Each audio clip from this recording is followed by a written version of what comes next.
Welcome back, everyone. We're Simply Bitcoin. We break down the news, the daily fail, meme review, software releases, hardware releases, and the pleb sites. Joining us today, return guest, friend of the show, fellow Bitcoiner. I'm talking about Odell. That's right. I gave you multiple hats. Anyways, what's happening, my dude? It's great to be here, guys. It's a pleasure to be here. We had to redo it again because we cursed in the first 30 seconds. And you can't do that on YouTube. But anyways, Phil, it's time for the numbers. I had to pause because I was afraid I was going to curse. So I just froze up. Number time! There we go. Number time. Brought to you by Nodl. They make some of the best Bitcoin nodes like the Nodl 1. Run your own version of Bitcoin Core, the Lightning Network, Whirlpool, and Dojo, all in the comfort of your own home. Remember, guys, if you don't run your own Bitcoin node, you're using someone else's, so get yourself a Nodl today. At the time of this recording, the block height is 741,637. The Bitcoin price, 20,610. Chain rewrite days, 750. Total public Lightning capacity, 3,929.85. Moscow time, 48:52. Blocks to the halvening, 98,363. And the Samurai Whirlpool unspent capacity. Samurai Whirlpool is a CoinJoin or collaborative spend. It is not a mixing service. And the unspent capacity for that pool is 4,689.80 BTC. Nico, the numbers. The numbers. We've been getting a lot of hate in the comments saying Bitcoin is not an investment, etc., etc. So to honor them, I'm going to pick a great topic that we could talk about.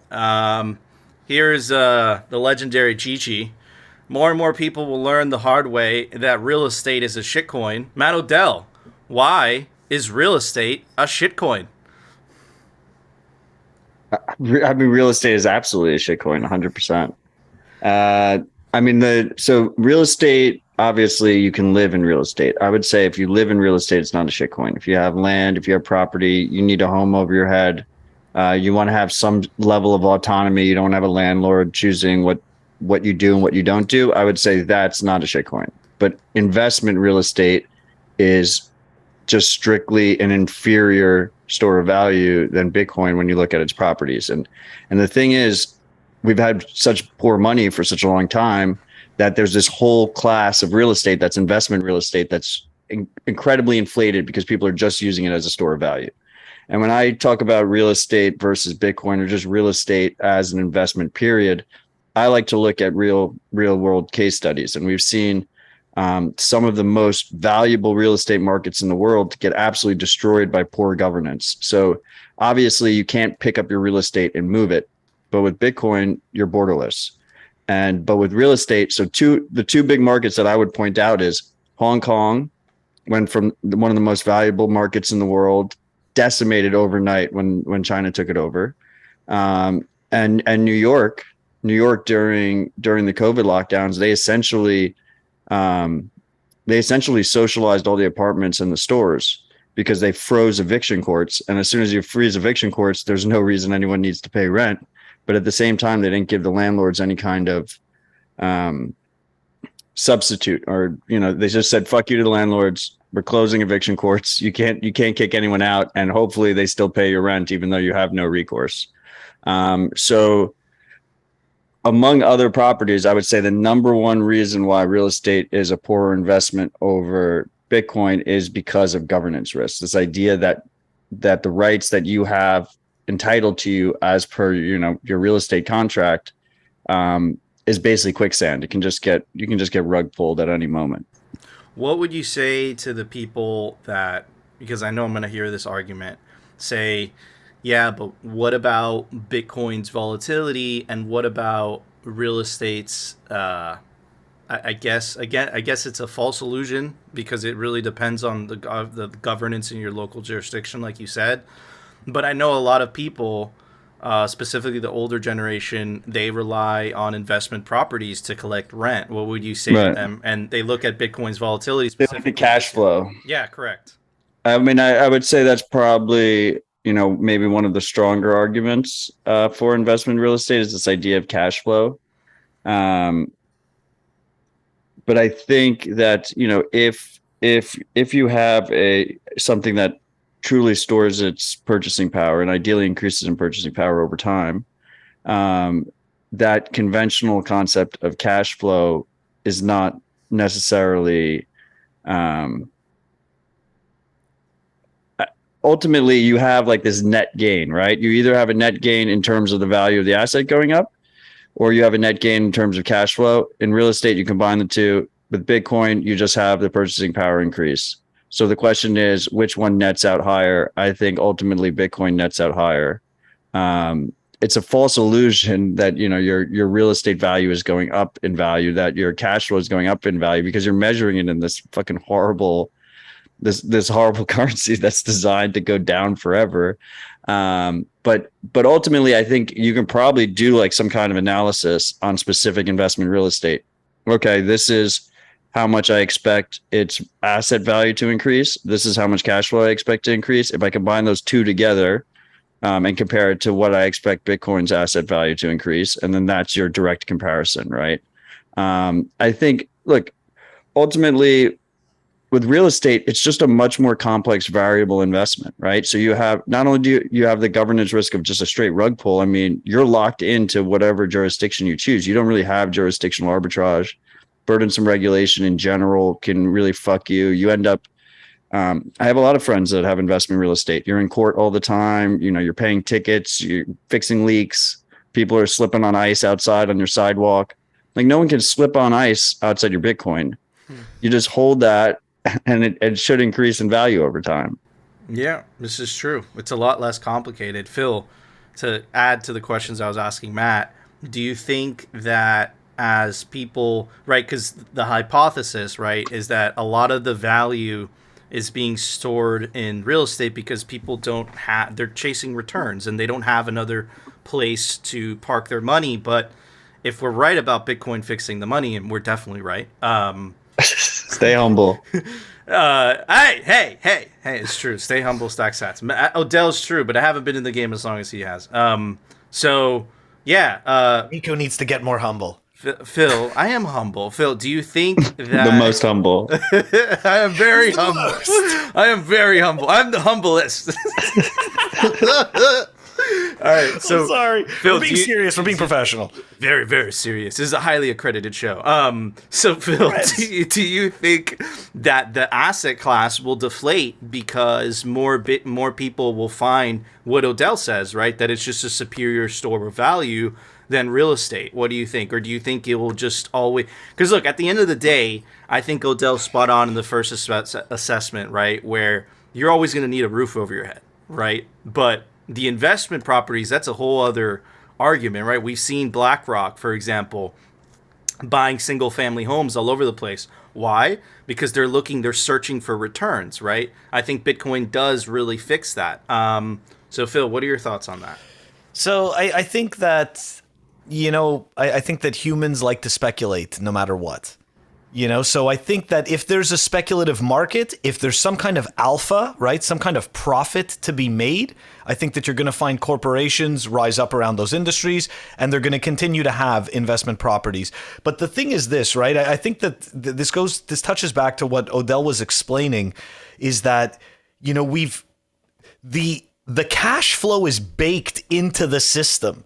Right? You have no choice but to have this because fiat keeps going down.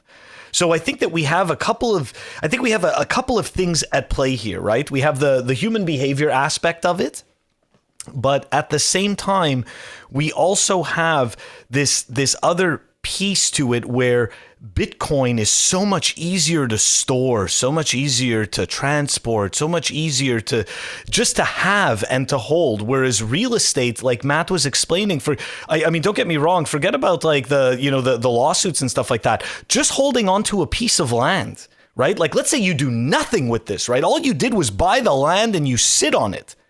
You still have to pay the taxes on this thing every single year. So it's just insurance. You probably still need insurance, even if it's bare land, just in case someone like stumbles on there and twists an ankle or some shit.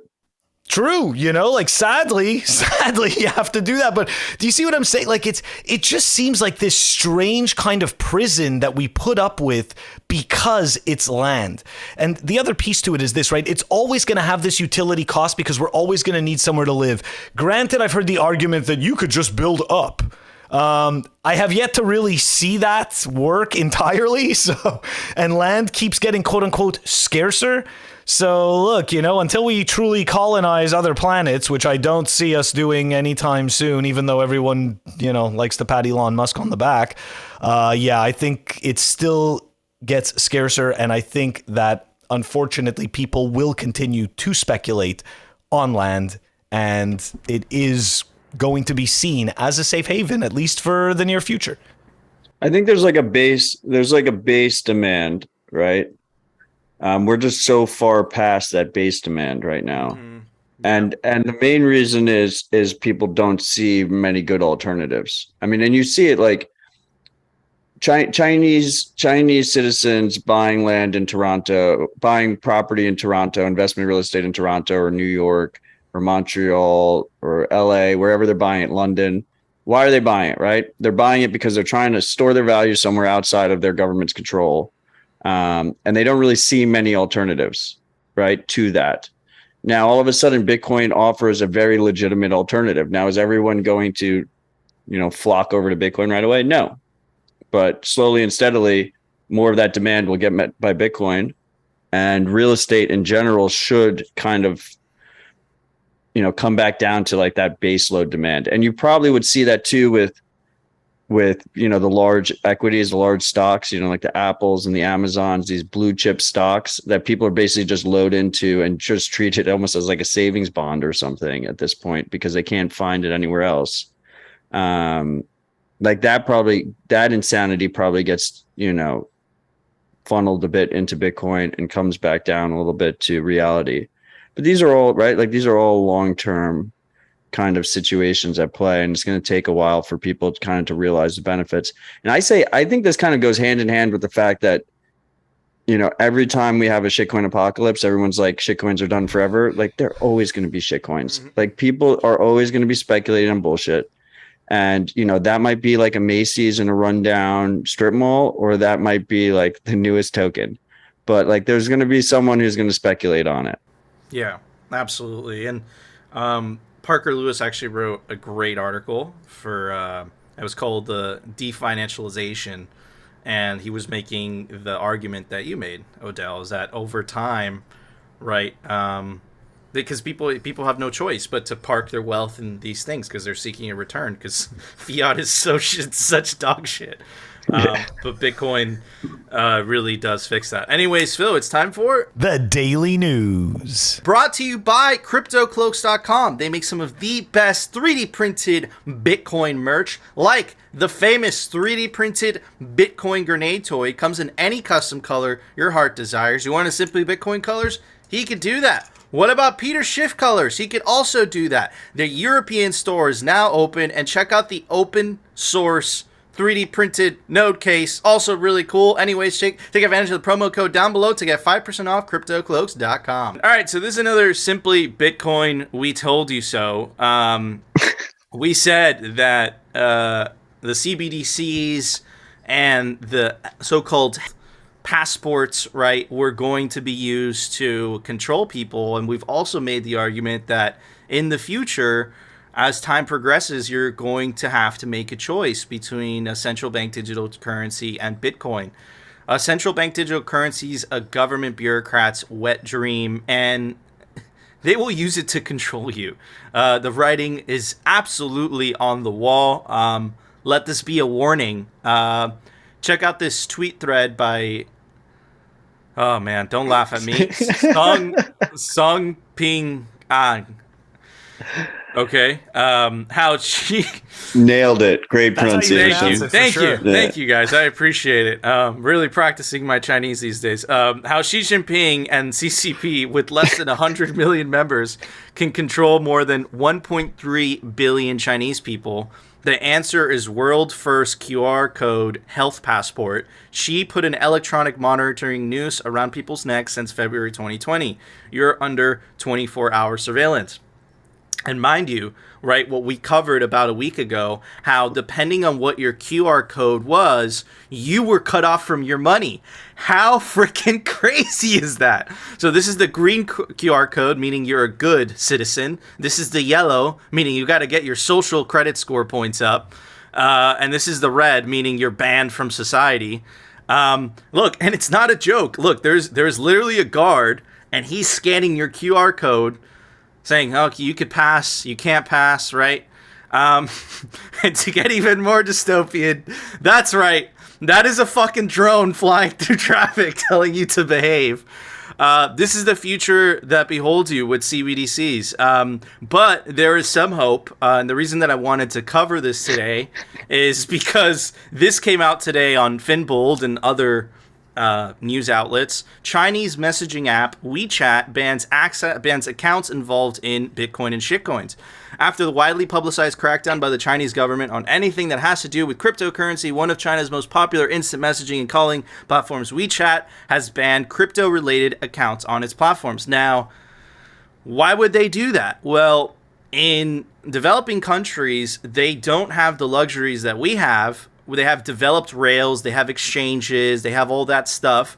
What you hear in developing countries in Nigeria, Venezuela, you have literally WhatsApp groups. And that's how people trade Bitcoin. It's pure peer-to-peer, right? But in China, there's the Great Firewall of China. They don't have American platforms. They don't have WhatsApp.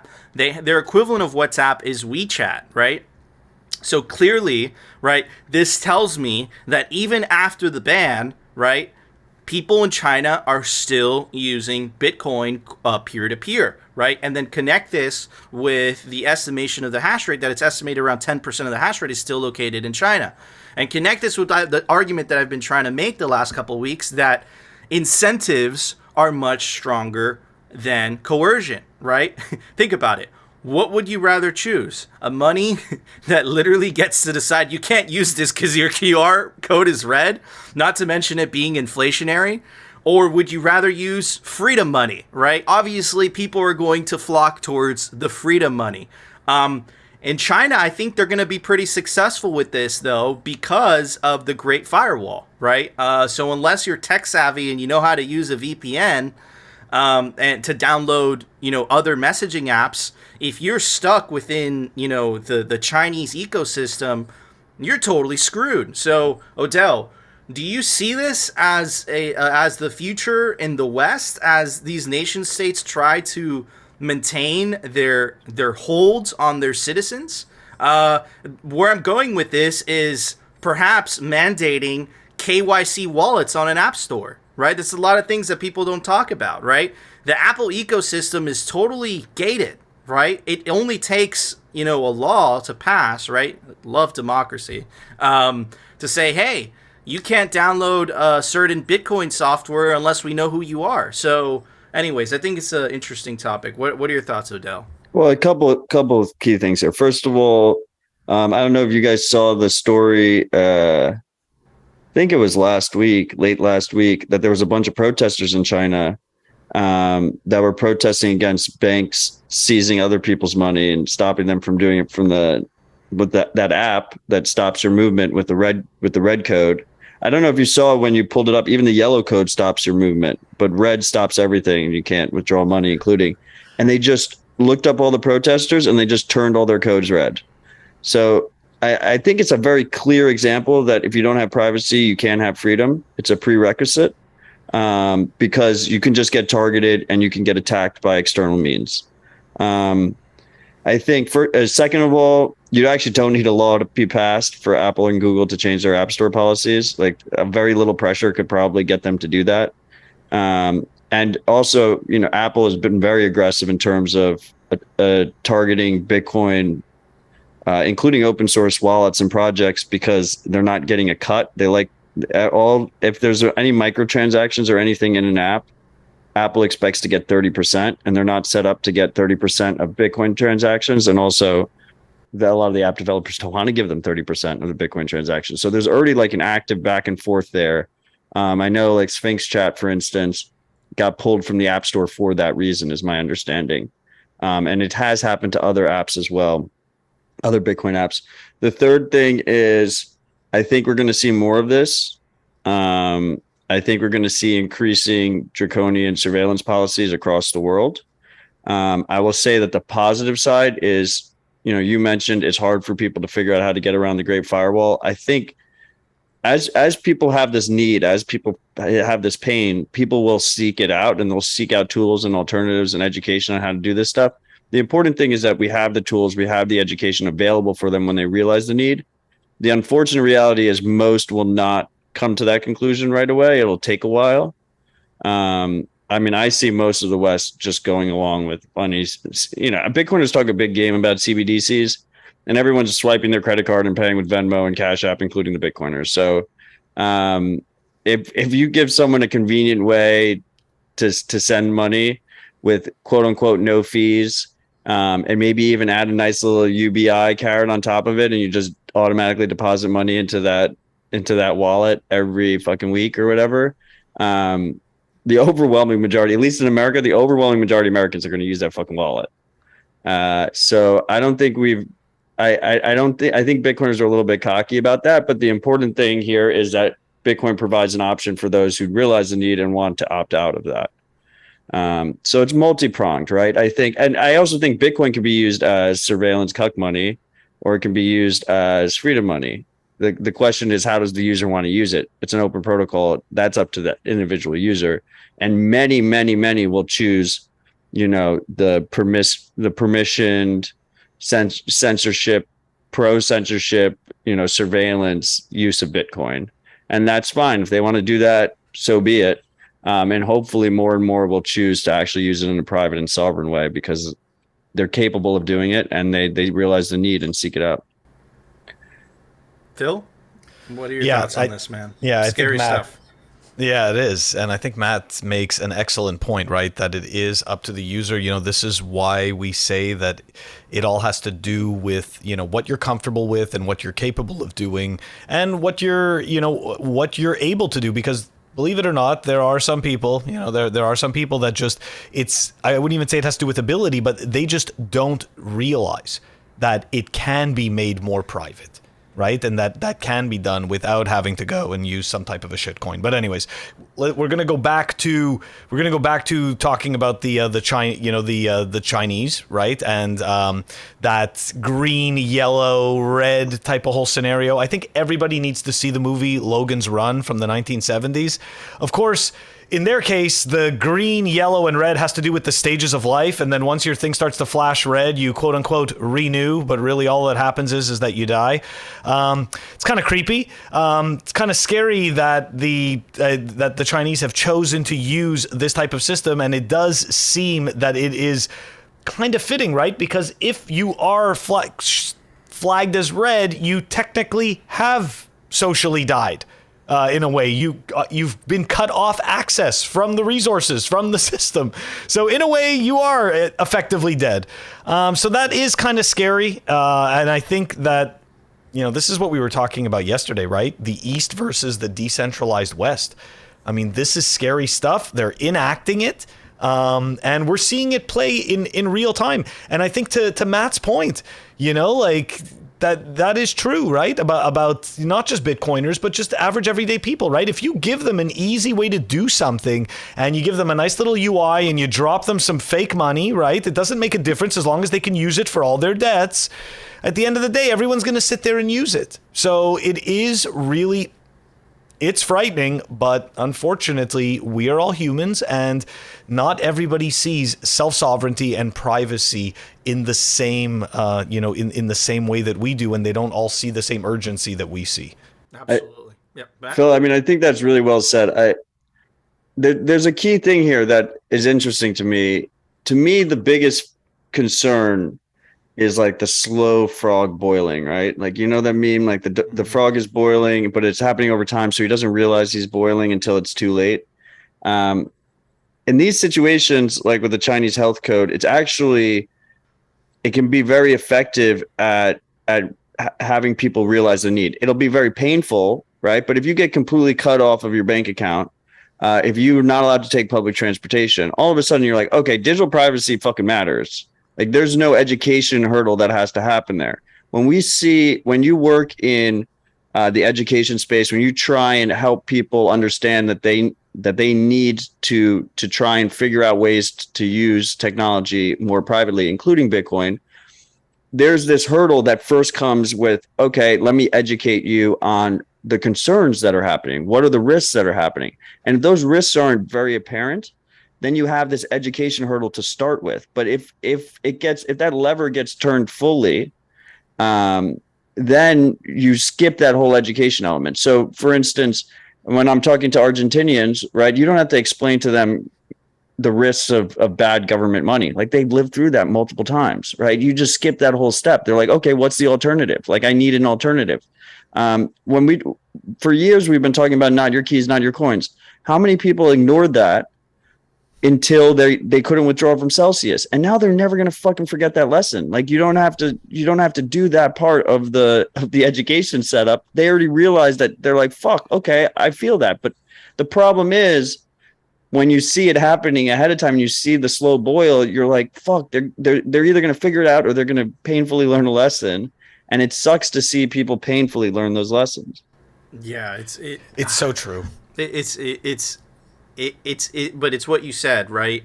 It's the lesson that you only learned once, but by the time you learn it, it might be a little bit too late. Go ahead, Phil. I was just going to say, going back to what I said before, and people just don't feel that urgency until it happens to them, Like yeah. I can say for me, like I didn't feel that urgency until it happened to me. Even though I had been reading everything and I had been like, learning, it didn't matter because at the end of the day, I was like, well, it's fine, because I'm being safe, I'm being secure. And then all of a sudden, you get wrecked in some way and you're like, okay, you know what? I need to rethink this. And obviously I need to take this more seriously.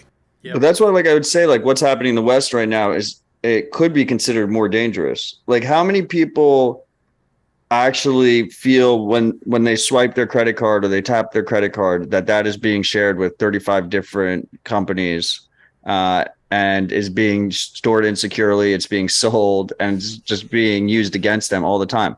Like, most people do not realize that. You try and explain that risk to people, they're like, it's no big deal.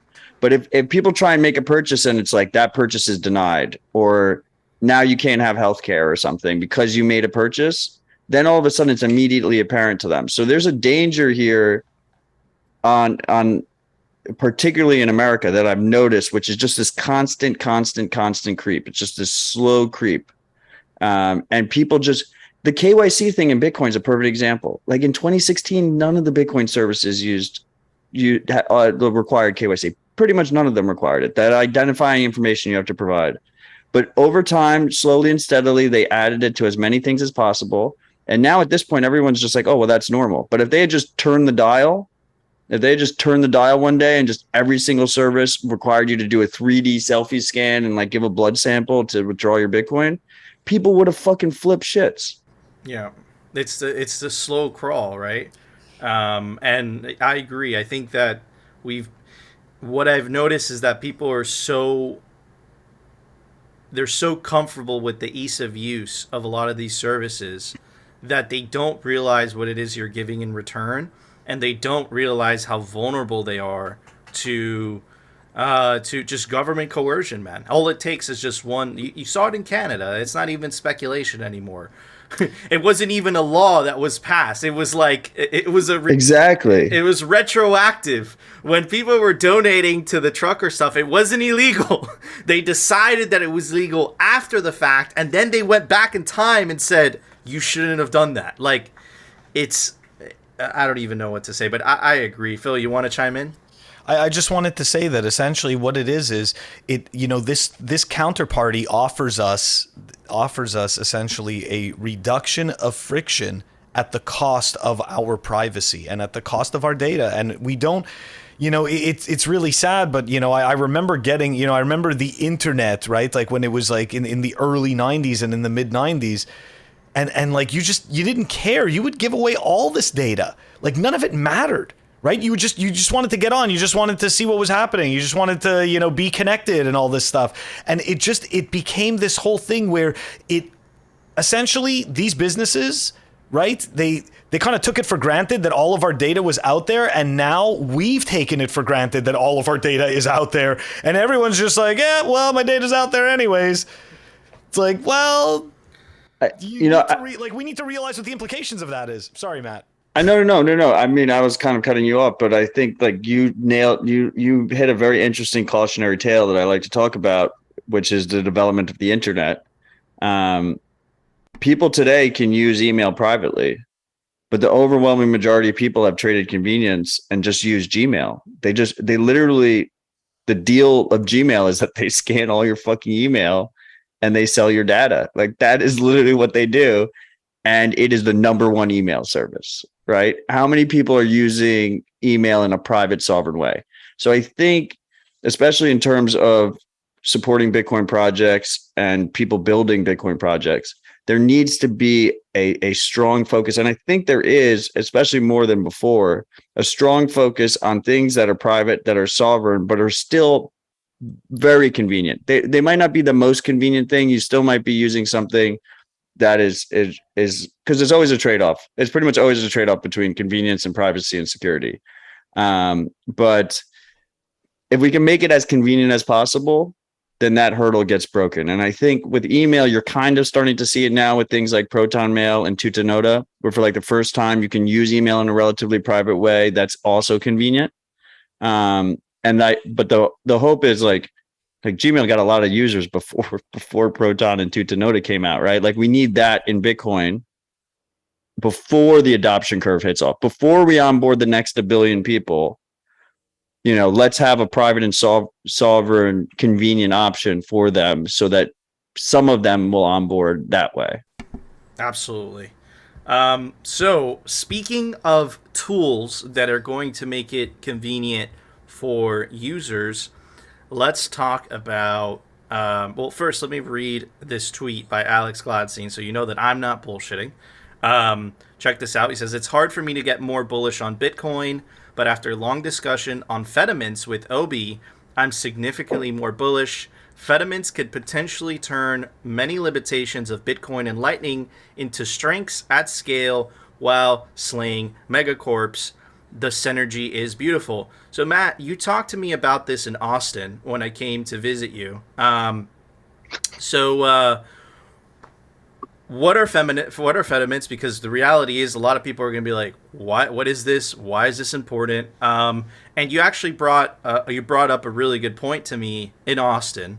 You said that the Fedimints were going to help people with. It's not as ideal as custody, but it's better than what people usually do nowadays. Someone goes on Coinbase, stacks Bitcoin, they think they own it, and they leave it there totally cucked to the government. So what is it? What is a Fedimint, Matt Odell? First of all, when Nico visited me, we ripped a Citadel Dispatch, which is my podcast. So everyone should go listen to that episode because that was a fun rip, and we went at length on fucking Fedimints. There was like analogies with cars and shit. So yeah, bro. Consider listening to that. Guns. Check it out. We'll put it down below, guys. Fedimints, everything has trade-offs, right?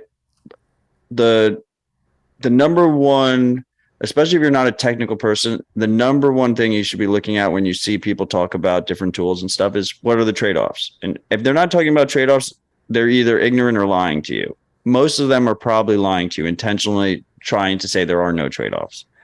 Fedimint to me is cool because they took a very compelling trade-off balance.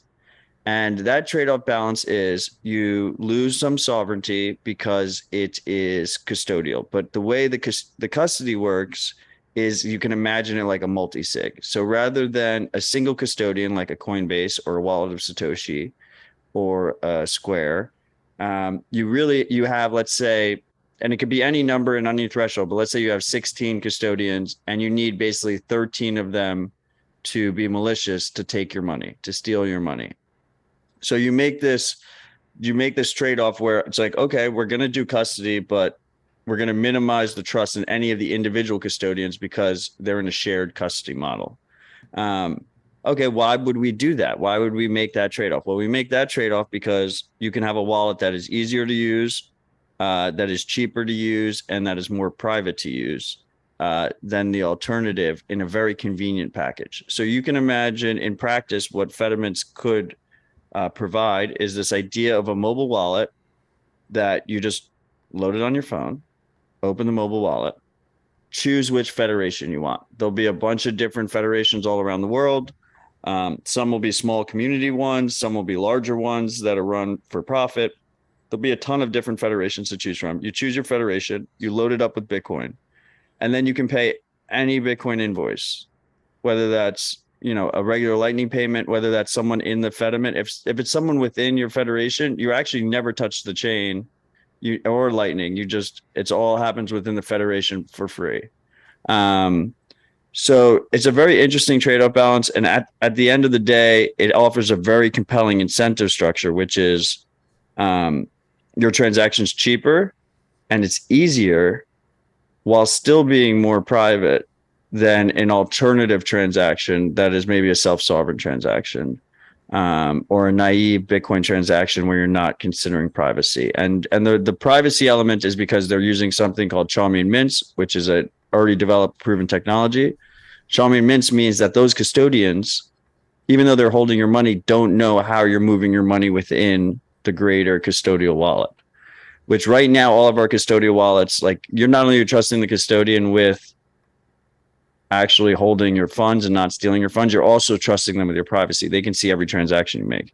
So you have a wallet that can pay any Bitcoin invoice, can receive Bitcoin from anywhere, cheap, easy, good privacy guarantees, and your trade-off is minimize custodial risk because the custodians could either get pressured or they can act together maliciously, but you need a group of them to do it. So I would say that Fedimints are the single most bullish project I am.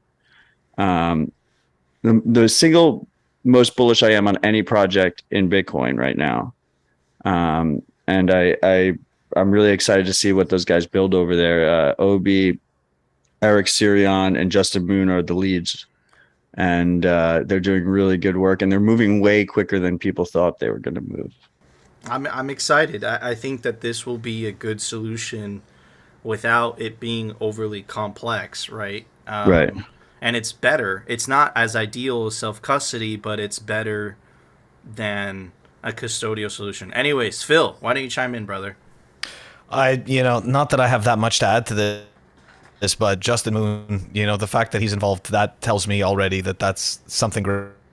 Because for the people like me who came in, like, let's say, late 2016, 2017, he was definitely one of those Bitcoin accounts that was pure signal.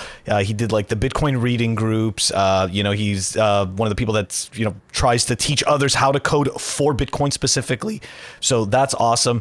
On the topic of Fedimints, though, it sounds to me like Liquid without Liquid. That's what it sounds like. Right. So, I mean, first of all, it has better privacy guarantees. Simplify it, sorry. But it doesn't really simplify. So it has better privacy guarantees than Liquid because Liquid just has confidential transactions. Charming eCash offers way stronger privacy guarantees. And the biggest pain point of Liquid is moving back and forth from Liquid. So the coolest part about this to me is that it just uses the Bitcoin network. Everything is interoperable with the greater Bitcoin network. So like if you have Liquid Bitcoin, you can't just like open your wallet and pay any Lightning invoice in the world. If you have a Fedimint wallet, you can literally just scan. It doesn't matter if you're paying Moon Wallet, it doesn't matter if you're paying Zeus, it doesn't matter if you're paying Cash App, Strike. You can pay any Lightning invoice in the world. Boom, done. No peg in, no peg out. Bullshit. None of that. So you see that I think is the key right there that a lot of people don't understand. And this is what we were talking about before. This is the reduction of friction, right? Mm-hmm. The more we reduce the friction, the easier it is to get people to see the benefits of Bitcoin and what it can do for them in their daily lives or for their businesses. So I do like that because as you were explaining it, that's what I was thinking of. I'm like, you know what? I'm like, this sounds just like Liquid, but without having to do these pegs, without having to deal with Liquid. Liquid, which is, to me, always, as soon as we introduce another layer like that, I know that it brings confusion to a lot of the average people. Like, most people, when you talk about Bitcoin just as Bitcoin, they, to a no coiner, depending on their technical capability or their understanding, they'll get slightly, they may get lost. But then if you start introducing Lightning, I've had a few noobs think that they're getting a completely different token, and then you have to go and explain to them, no, you don't understand. This is just another layer on top of Bitcoin. There is no new token, so to speak. So it does. I like this. I'm interested, a little more interested in Fedimints.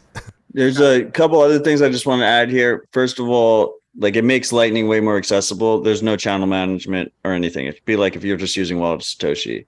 The second thing is, I noticed with Liquid, first of all, very few people use Liquid. So the question is, why are few people using it? I would say one is the friction. I would say the second thing is the actual Federation members led by Blockstream. I think they feel like they're a regulatory target because they kind of are. They're known actors running this monetary network. And they don't want to do certain things that maybe anger the beast, like have better privacy tools, right? So like we've never seen like a CoinJoin tool on Liquid, for instance. And I think part of that is because there's just a single Liquid federation. So I think it's really compelling that that the Fedimint project is very focused on making it easy as possible for anyone to launch a federation. And what that means is, we could have the three of us could launch a federation, a bunch of NIMs could launch a federation, a bunch of exchanges can launch a federation, and we're all interoperable with each other, and everyone's choosing based on reputation, uptime, cost. But as a result, it makes it like a huge hydra where it's like, okay, so if there's going to be regulatory pressure against one federation, then a different federation pops up. Maybe it's in a different jurisdiction. Maybe it's NIMs and they don't even know who's running it, right? But Liquid doesn't benefit from that, partially because my understanding, at least, is that the way to set up a federation, like Blockstream hasn't made it easy for other people to create. Like, why don't we have like 25 Liquid networks, right? But with Fedimint, it's very possible that within a couple of years we could see, 50, 200, 300 different federations, all offering you different things, but as a result, together they become way more censorship resistant. Yeah, I'm not a technical guy. I'm more of a geopolitical type of guy, but and Bitcoin's role in that. But I understand the concept, and I'm bullish on more people. It's not as ideal as self-custody, but it is much better than a custodial solution. So that's what I'm bullish for. And then, of course, all the capability it's going to give to Lightning. I'm very to go back. It almost feels like a Proton mail. It feels like the Proton mail of Bitcoin. Yeah. Like Proton mail has custody of your mail. They can just turn it off at any time, but you have privacy from Proton mail. Yeah. And if you use it properly, you have privacy from everyone else. Yeah. It's like a federated Proton mail to a degree. Hell yeah. That's what makes me excited. So, yeah, man, let's see. And you have you telling me this, you have Gladstein, so you have high profile Bitcoiners that are also saying this. I'm really excited. Called Fedimints. We'll put more information down below. But anyways, Phil, it's time for the Daily Fail. Brought to you by Swan. Check them out, swanbitcoin.com. It's the best way to build your Bitcoin stack. Automated Bitcoin savings plan, a site and an app by fellow plebs. Best way to DCA instant purchases, serving clients of any size. From $10 to 10 million. The link is down below. All right, guys, we got a couple of fails for you, but before we dive into them, we're gonna have a little update on Solana or Stilana, however you want to pronounce Solana. We're gonna have an update on that, but first, we're just gonna remind everyone that Bitcoin died 2 days ago. It has died 455 times. All right, and its most recent death was on June 18th, 2022. Let's take a look at that death. Here we go. Long-term Bitcoin hodlers aren't worried, as they've been through 73% declines before, but previous declines didn't involve anywhere near the market cap lost during this decline, nor did they involve massive leverage. This time it's different. This crash is just the beginning. Bitcoin will not recover, and this eulogy was given by none other than Peter Schiff.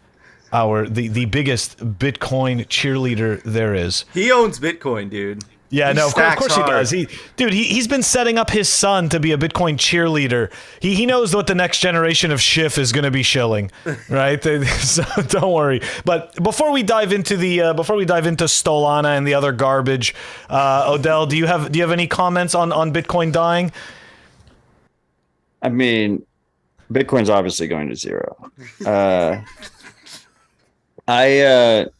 First of all, I think it's hilarious that Schiff basically made the claim that because Bitcoin is worth more now and has more adoption, that this, even though it's the same percentage crash, it's a bigger deal.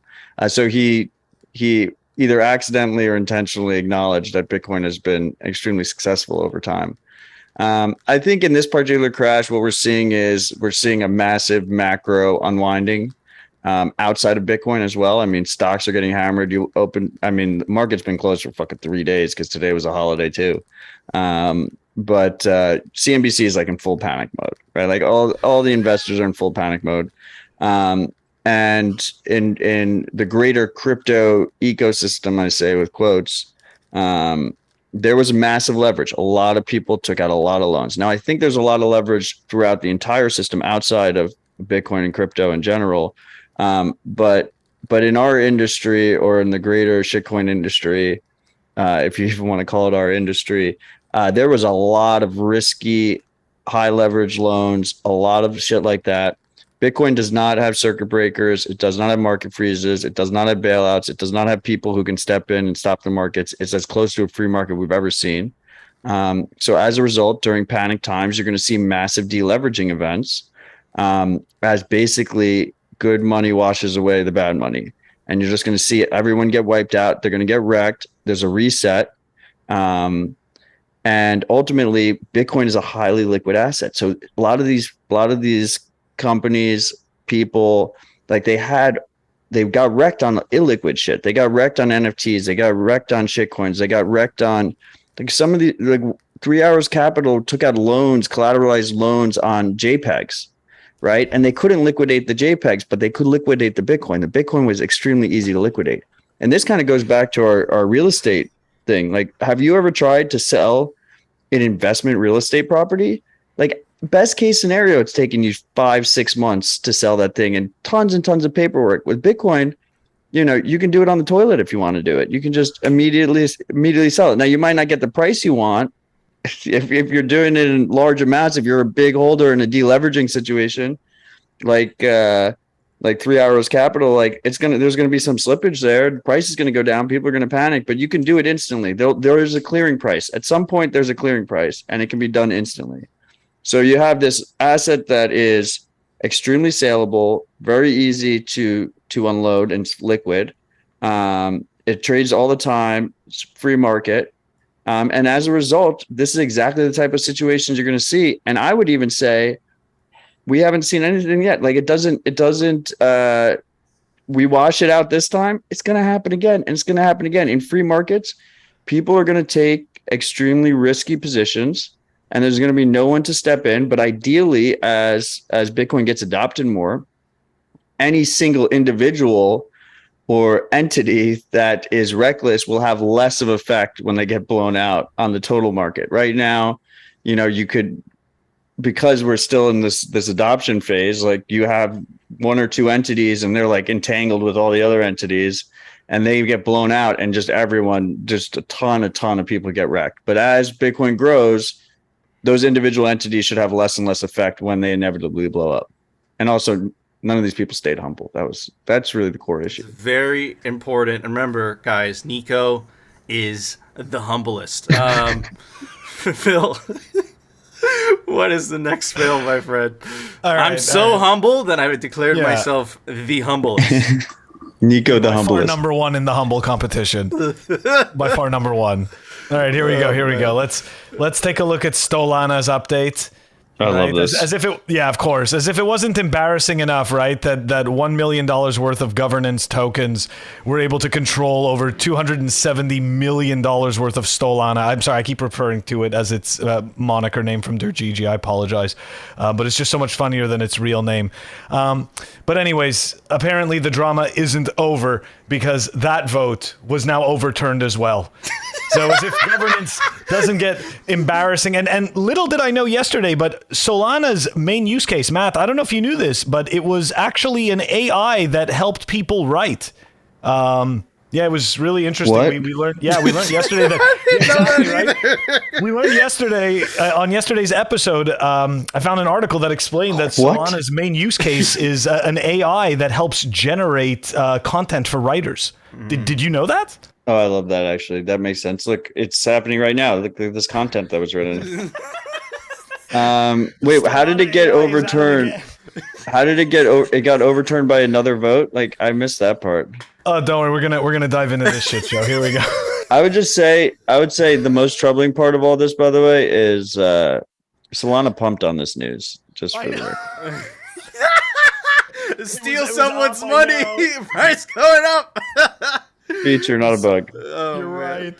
It was so brutal. Okay, so here we go. Let's dive into it. Okay, the DAO governing Solend, a Solana-based lending platform. Wait, hold on. It's not a decentralized autonomous organization. We know that for sure. It's a DAO, or however they want to pronounce it. Anyways, the alleged DAO. Well, look, they invalidated, whatever group this is, invalidated a previous vote that would have let it access a whale wallet that was allegedly putting the protocol at risk. The whale in question is the platform's largest user, or maybe even the platform's only user, anyways, who deposited 5.7 million SOL, accounting for more than 95% of all of Solend's deposit, to borrow about 108 million worth of USDC and USDT. If Sol dropped to $22.30 US, the wallet ran the risk of getting liquidated for up to 20% of its borrowing, or about 21 million. Okay, so here we go. This is what I love about decentralized. It's such a good word. It's so good. So here we go. We've been listening to your criticisms about Solend 1 and the way in which it was conducted. Solend co-founder Reuter wrote in a blog post, "The price of SOL has been steadily increasing, buying us some time to gather more feedback and consider alternatives." I just read that to you, okay? So look, number go up buys us more time, so we can come up with more BS to get you to hang on to this bag. Anyways, here we go. The new vote, this is good. The new vote also increased the governance voting time to 1 day, because before it was at 6 hours, while the Solend team is expected to come up with a new proposal that does not involve emergency powers to take over an account. That's right. So they're going to go and trust this entity to come up with another scheme that doesn't involve doing whatever they want and taking away someone else's power. I mean, why are we the only ones laughing? How come we're the only ones that see that this is a joke? Like, I get afraid. That other, like, shitcoiners, like, I remember when I was shitcoining, I would read this stuff and I was like, oh my God, this is ridiculous. What the hell am I doing? Because once you realize that it makes no sense, and you realize that it's just a pump and dump scheme, and you realize that none of them are like Bitcoin, you can't honestly say to yourself, this is legitimate and I am believing these people. Well, I mean, in all fairness, what do we have to say to them? In all fairness, like Solana's frozen like 4 or 5 times and they just unplugged the nodes and plugged them back in. So like, I feel like they've self-selected out anyone who'd be critical of this. That's a good point. Like, slowly and steadily, it's like a feature, not a bug. Man, that's a good point. It's the exact opposite of decentralization. If it can be co-opted by a vote, it can definitely be co-opted by a government. And yeah, you're just not going to separate money from state with that technology. It's absolutely ridiculous. But they're all about the gains, right? I guess, and you could democratically steal other people's money for more gains. It's really what the system is today. It's exactly the same. It's just more, it's smaller, I guess. It's just ridiculous. It's more ridiculous. Like somehow it's been made exponentially more ridiculous. But anyways, speaking of ridiculous, we're going to move on to the next fail, which, yeah, that's right. Because as you could imagine, it's okay. We're wrapping up with this one. But this one is actually really amusing because I've learned some new vocabulary. Matt, we may be introducing you to some new vocabulary as well. So everyone's going to learn now, okay? This is like a learning and sharing experience. So here we go. So DeFi protocol banker pauses, and I never knew this was something, pauses impermanent loss protection feature amid liquidity crisis. Have you ever heard of impermanent? Because look, you know more. You're definitely way more involved with Bitcoin devs and stuff like that. Do they talk about impermanent loss protection feature? Is that a thing? Impermanent loss protection is when you hold the dip and then it comes back, right? Okay, so that's like a Bitcoin world, but in a shitcoin world, this is a totally different feature. Okay? I'm going to use that terminology though. Works. Whenever someone asks me like, Matt, like how you feeling, like Bitcoin dumped, it's like, don't worry, we have impermanent loss protection on Bitcoin. Like it always recovers. It'll be fine. Sorry, I have no idea what this is talking about. It's okay, neither do I. Don't worry. I learned a lot, and we are about to learn a lot about what this is, okay? So here we go. So prominent DeFi protocol banker suspended its impermanent loss protection program, citing hostile market conditions and manipulative behavior as the main causes behind the action, assuring users and investors that it's only a temporary measure. Banker noted that all funds on the protocol are secure and trading remains active on all liquidity pools. In 1971, Nico, when they depegged the dollar from gold, that was a temporary measure. It was temporary. We're not in 2022 and that's still true. It's all temporary. Anyways, let's continue on here. Many DeFi protocols have fallen deep into the crisis mode due to liquidity strains as investors withdraw funds from liquidity pools. So right now, what needs to happen is we're painting a picture as to why we did this ridiculous thing, right? Why we're freezing your funds in some strange way. So just kind of making sure that you understand that it's not just banker, it's everyone else that's messed up. Okay, so following that, crypto lender Celsius froze users' accounts last week. Decentralized automated market maker, in brackets AMM, I never knew that this was a thing, banker announced on Monday halting its impermanent loss, IL, right? IL in brackets, guys. Protection feature designed to offset the impact of IL by distributing its native token BNT to those affected. Okay, so look, what I just read to you was complete nonsense. All you need to remember is this. All you need to know is this. There is a shitcoin called Banker, and when things go wrong in the market, they dump you their shitcoin. Okay, they give you a bunch of their shit. Well, not anymore. Not anymore. They turned off that feature. Oh, you're right. I'm sorry. The impermanent loss fee, the IL protection feature. I forgot. We're so, you know what? We're just not into this tech. That's the problem. We're closed-minded. Anyways, here we go. So impermanent loss occurs in DeFi when the value of the staked asset changes relative to their initial value during the deposit time due to external market conditions. When launching its Banker version 3 earlier this year, the protocol refined the protection mechanism, positioning it as a special feature distinguishable from other DeFi competitors. That's right. They give you some shitcoin when things go bad. That's nice of them. Kind of sounds like the Cantillon effect. I mean, yeah. Hit it, Matt. Bailing out the bankers. I have a couple takeaways. First of all, like who the fuck names their news site Crypto Potato? Second of all, it's a great site. There's a is this Greg's site? Fuck you, Greg. Fuck you, Greg. There's constant reiteration you see in the last post and this post where they just put decentralized in front of things doesn't make them decentralized. Like if a small group or entity or individual can change something, then it's fucking obviously not decentralized. Just saying it's decentralized does not make something decentralized. So they use it multiple times. The word DeFi itself is usually bullshit. It's supposed to be decentralized finance when it's not. Decentralized automated market maker, bullshit. And then the third thing is, I love how they talk about it like the protocol is just doing things on its own. The protocol refined the protection mechanism. The bold protect the protocol. They just keep saying the protocol did not unveil a specific timeline for such an extreme measure. Like, was the protocol just releasing press releases now? It's an AI. Well, it's It's an Solana, AI. bro. It's Solana. It releases the con. It rug pulls itself because it knows it'll get clicks. No, Oh, this man. is Banker Nico. It's not Oh. Solana. This is another. They're all the same. Matt, that was awesome. This is awesome. Okay, hold on. We're close to wrapping this up. So here we go. So the bold measure, right, of removing this impermanent whatever feature, the bold measure aiming to protect the protocol and its users from potentially manipulative actors will be lifted once the market stabilizes again. The protocol did not unveil a specific timeline for such an extreme measure. Okay, so here we go. This part just gets weird. Withdrawals performed during this unstable period will not be eligible for IL protection. Users who remain in the protocol will continue earning yields and be entitled to withdraw their fully protected value when IL protection is reactivated. So is the coin not worth as much while this protection is not activated? I don't understand.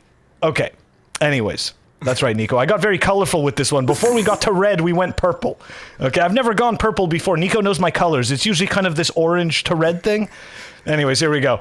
The abrupt change of policies came as a response to the rewarded BNT getting consistently dumped in the past 18 months, leading the asset's price to slump. So you know how we've said in the past that literally when they pay you these tokens, all that happens is they're dumped? There you go. You've got an actual project that admits that all people do is dump their coins when they get issued. Anyways, here we go. So the team paused the feature to prevent BNT from continually plunging. So this has nothing to do with your protection. They paused the feature so that you stop dumping their coin. Anyways, here we go. To cover their liabilities, these entities have rapidly liquidated their BNT positions and withdrawn large sums of liquidity from the system, while an unknown entity has opened a large short position on the BNT token on an external exchange. Yes, free markets, that happens when you have a shitcoin. Anyways, it happens no matter what, but when you have a shitcoin, it gets a whole lot worse. Anyways, all right, wrapping up. Here we go. The liquidity crisis. As the crypto industry is witnessing the worst sell-offs in years, some firms are in deep trouble financing their loans, and a flood of liquidations has occurred to famed digital asset hedge funds like Three Arrows. Again, it's not us. It's happened to other people. It's not our fault. In Banker's case, the protocol said it had identified anomalies. There you go, Matt. The protocol is speaking. But not only is it speaking, it's suggesting that more than one major participant has been actively shorting the token. I'm sorry. Okay. So look, we're the whole theme of this is we're seeing this is the part of the the Bitcoin price, the Bitcoin Kaka price dropping that is fun in the market, is that you start to shake out all of these terrible players that have no business in this market to begin with. But now there's enough weakness to actually shake the tree and just show them all falling out and scattering. And this is just, I'm sorry, I feel bad for the people who, were holding this bag of garbage. So many people that didn't know better got fucking wrecked. Yeah. And we feel bad for but them. a lot of people that should have known learned. better also got wrecked. So This is true. Look, Wrecked is the only teacher it taught me. When you see Solana, when you see this Bancor or whatever, it's what happens in the fiat system is happening in small scales. It's like history repeating itself, but they just change the names, but the same problems are happening. Someone else is stealing your money because you have too much wealth and you have to protect everybody for the greater good. Or in this case, there's like insurance protection, but they add price controls because of something. Like it's the same garbage. It's the same continuation. I think Bitcoin really breaks that cycle. It's just, wow, that my ears hurt. That was really hard to listen to, Phil. That was a very difficult one. the protocol apologizes. I just got a text from Solana, man. Oh yeah. But anyways, Phil, it's time for the Daily Meme Review. Brought to you by Citadel 21. They make the best Bitcoin cultural zine, stories, articles, comics, by actual Bitcoiners. This is the artwork for Volume 10. This is the artwork for Volume 2. And this is the artwork for Volume 11. And they're scarce. There's only 1,000 physical copies made per volume. So get your print of Citadel 21 today before they run out. Welcome to the Bitcoin Meme Review. Memes are a very important part of Bitcoin culture. And they play an essential role in this narrative hand-to-hand trench warfare that we're fighting every single day on the internet. That's right. That's right. That's a good line. I've practiced it for a while. Anyways, Elon Musk. I will keep supporting Dogecoin. Leota. Elon. We love you, Elon. You buy Dogecoin. Who cares? Dogecoin to the moon. And it's the NPCs falling off a cliff. All right, next one. Pied Piper.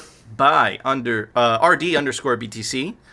No coiners, thanks for the tag, by the way. No coiners, traders, shitcoiners, Bitcoiners buying cheap sats. All right, moving on.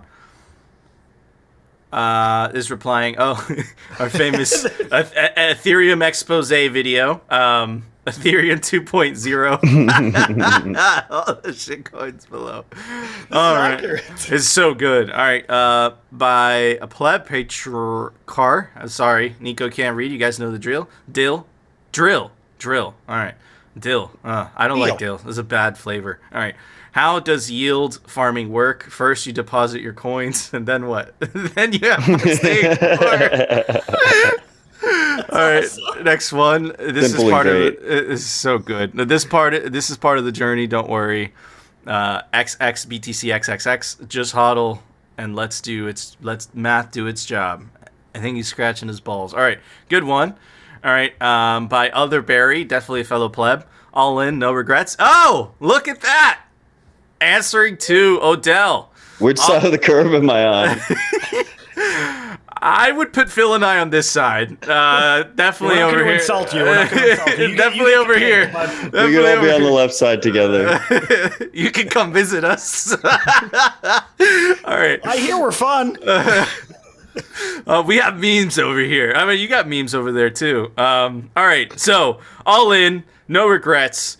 It has no interesting. Dude, this is the comments that we got on the shorts. This is what you sound like, bro. All right. All in, no intrinsic value. It uses too much energy. It's too volatile. What if the internet goes down? The government will just shut it down if it gets too big. All in, no regrets. Absolutely true.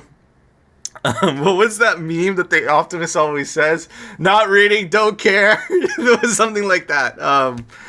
Didn't read, not selling? Yeah, didn't read, not selling. That's what it reminds me of that.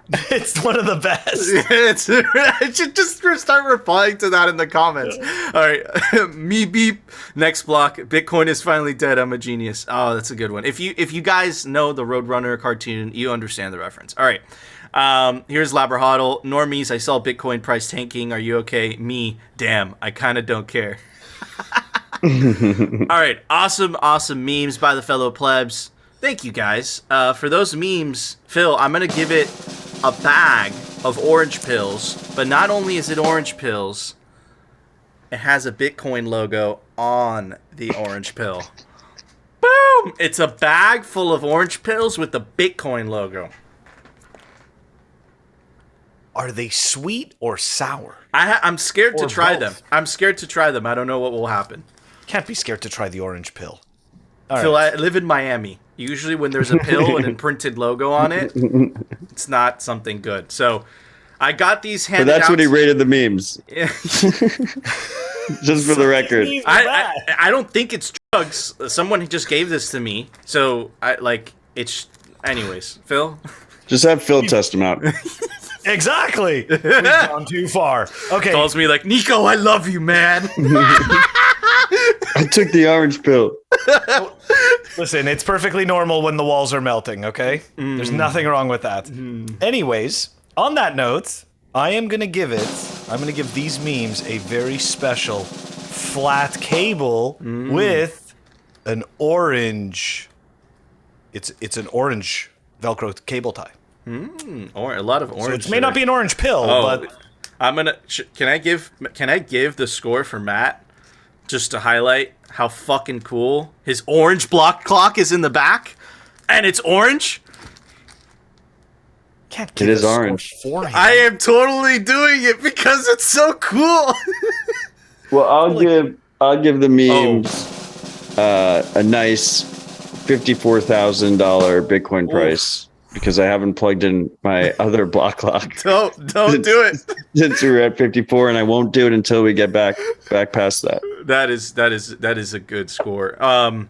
Anyways, so some orange pills. I don't know what they are. Phil orange Velcro score. I store Odell's score, an orange block How clock. sick is that orange block clock though? It's awesome. And Odell gave it a block clock. Anyways, guys, we want to know if you agree with our scores, you disagree. Let us know down in the comment section. Make sure to subscribe to us on alternative video platforms like rumble.com and our personal favorite, bitcointv.com. They don't censor there because it's Bitcoin TV.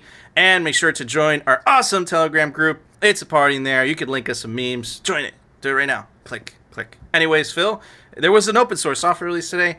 Why don't you tell everybody about it? Software releases brought to you by CipherSafe. Check them out, cyphersafe.io. Forget about paper, it's dead. Store your seed in the Cypher wheel or the all-new Cypher grid. They both come with a tamper-resistant wire, and the grid comes with a punch tool. All right, we've got Galoy Money version 0.1.179 that was released. It is down below in the show notes. Guys, don't forget to check out... Don't forget to check us out on our audio-only platforms, Apple Podcasts, Spotify, and Anchor. If you want to stream us sats, check us out on fountain.fm. You could stream us sats through Breeze. Awesome. Thank you. All right, guys, before we go, I want to give a quick shout out to Pirate Beach Bum. Check out his pleb writing. What's Surviving the Bear Market Diaries. Boom! Go check it out. Bitcoin Bear Market Diaries. Bitcoin Bear Market Diaries. Definitely check out our clothing sponsor. Phil and I wear the hoodies every single day. Represent LTD.com. He's coming out with Bitcoin merch, simply Bitcoin merch, and you can take advantage of the promo code down below to get 10% off. Represent LTD.com. I also want to give a very, very special shout out to a friend of the show, the legendary Matt Odell. You can give him a follow on Twitter at Odell. He's the host of Citadel Dispatch and the Rabbit Hole Recap. Anyways, guys, that was our show. If you enjoyed the show, you know what to do. Smash that like button.